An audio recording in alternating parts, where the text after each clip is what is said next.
Diagnosticando dos Mazda CX-30 entre 50.000 y 60.000 kilómetros. Mazda CX-30, aquí tenemos este vehículo porque el cliente me indica que lo ha llevado a diferentes talleres, le han hecho varios trabajos, pero el ruido aún persiste.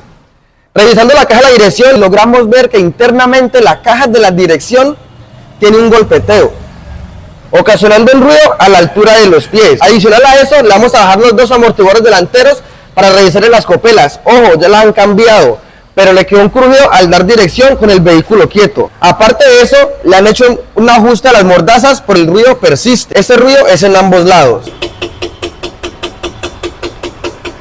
Más adelante tenemos otra CX-30, mismo problema, mismo kilometraje.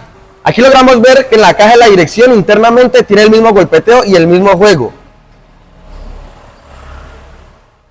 ocasionando el mismo golpe a la altura de los pies. Adicional a eso, al frenar y al arrancar tiene un golpe. Y podemos ver que el buje del soporte está degrafado y se está moviendo de esta manera, como vemos en la cámara.